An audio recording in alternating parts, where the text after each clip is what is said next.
It is 22nd of May, 1915. It's just after 6:45 a.m. The gas lights that flicker in the carriage have long been supplanted by the blinding morning sunlight. The train trundles along, on its way from Larbert near Falkirk to Liverpool. You and the rest of the troops aboard are on your way to Gallipoli. Turns out the war hadn't finished by Christmas like everyone thought, and those on the train have started to hear little stories, hear little whispers that the war on the Western Front is less daring do and more drown in dirt. A report in the Manchester Guardian had briefly mentioned Australia and New Zealand's invasion of the peninsula, saying that, despite a stout resistance from the entrenched enemy, they had made good their footing. That didn't sound too bad. The troops on the train are volunteers from the territorial force. They've been mocked and derided by politicians, even Lord Kitchener himself.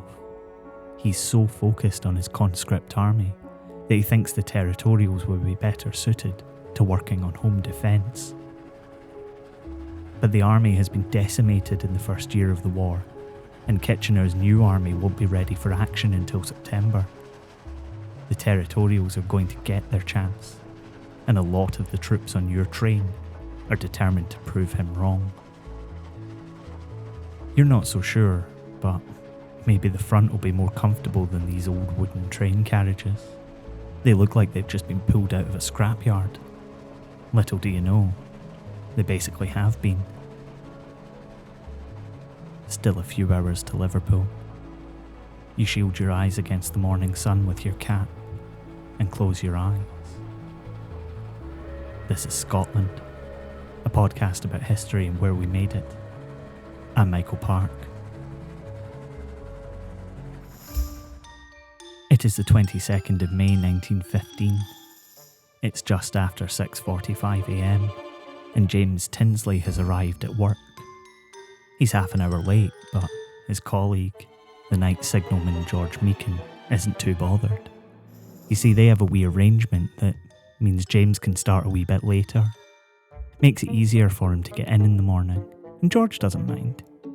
He brings the morning paper with him, and he can stick his feet up while he copies out the logbook that George has been writing down on a sheet of paper. That way it saves him getting into trouble. Being a signalman's a pretty tough job. Neither of them feel that they get enough credit. They're responsible for people's safety, shunting trains into sidings, sorting the points, ensuring that trains bound for Scotland and England alike make it through their zone safely. So what does it matter if they have a little arrangement? What does it matter if there's only supposed to be one person in the signal box at a time? George needs a cup of tea. So did the guard from the wagon train and the guard from the empty goods train, both of which were sitting in the siding. There are too many rules to signalling, really. There's a lot of responsibility, sure, but it was usually pretty straightforward.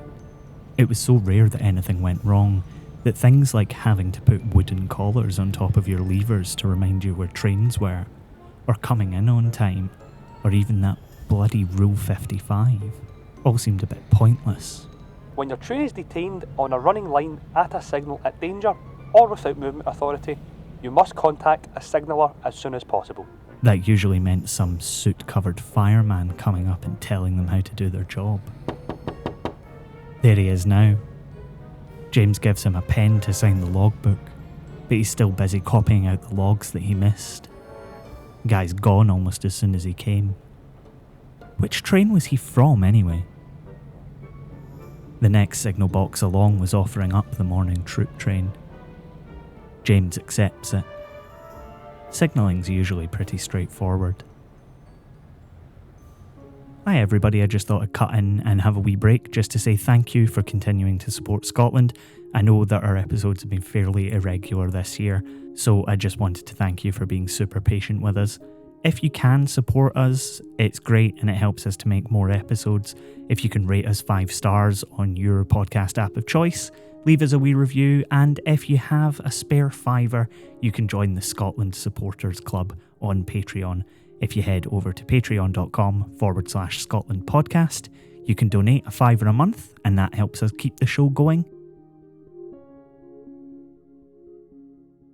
It is 22nd of May 1915. It's just before 6:50 a.m, and Mr. and Mrs. Dunbar are getting ready to open the old blacksmiths at Gretna Green. It's the beginning of wedding season, and with so many young men going off to war, things are going to be busy this year.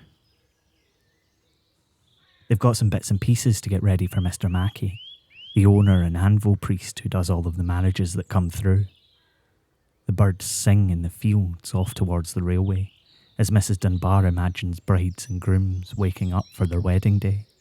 Some excited, some scared, ready to head to church, or to the blacksmiths, or ready to elope, or to run away from families that don't approve. Ready to be loved. Forever.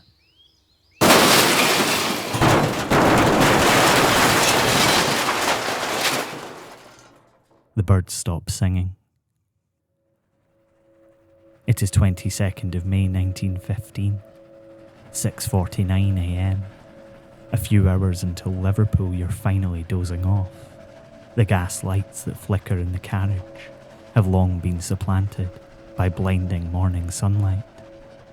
But that doesn't mean, as the troop special with you aboard ploughs head on into the local express train stopped on the line, the gas and the tanks which are slung under the train won't catch light and explode.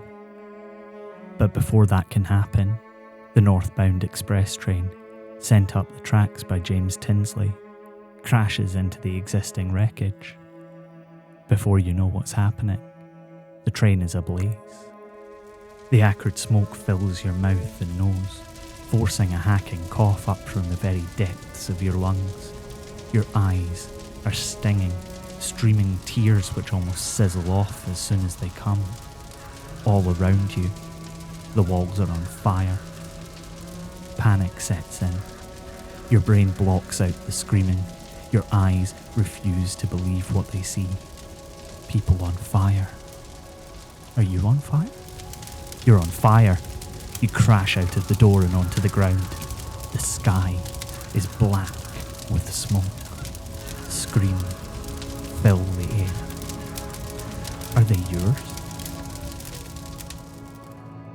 The size of the explosion caused Mrs. Dunbar at the old blacksmith shop to report later that she believed the Germans had come.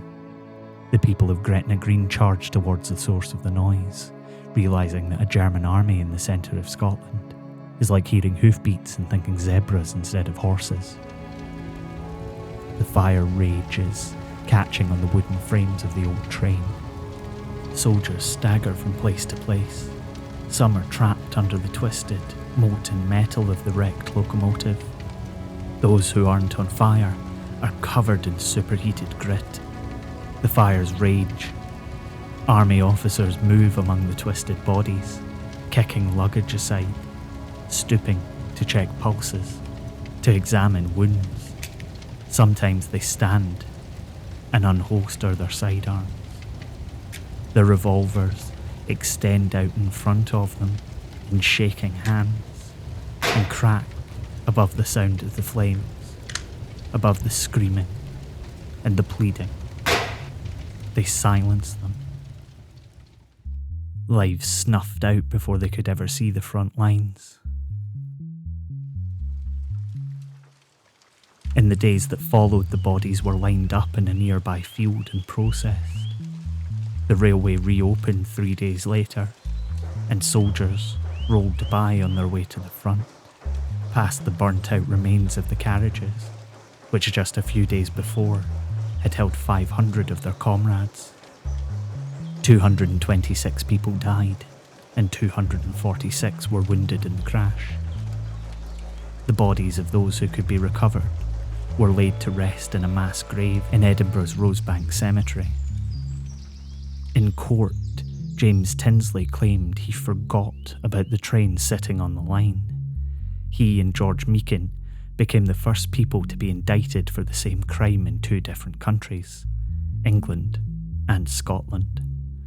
Lord Strathclyde, who who had previously presided over the trial of Oscar Slater, a story which you can hear more about in our feed, said, At 6:43 on the morning of the day in question, the men in the signal box at Quintinshill were asked to accept the troop train coming from the north. They accepted it. That meant that they gave the signal to the north that the line was clear and that the troop train might safely come on. At that very moment, when the signal was given, there was, before the very eyes of the men in the signal box, a local train which was obstructing the line on which the troop train was to run. One man in the signal box had actually left the train a few minutes before, just at the time when it was being shunted onto the up line. The other man had a few minutes before directed the local train to leave the down main and go on to the up main. That is the staggering fact that confronts you. If you can explain that fact consistently with the two men having faithfully and honestly discharged their duties, you should acquit them. If you cannot explain that staggering fact consistently with the men having faithfully discharged their duties, then you must convict them. They were both found guilty. Tinsley received 3 years penal servitude. Meakin was imprisoned for 18 months.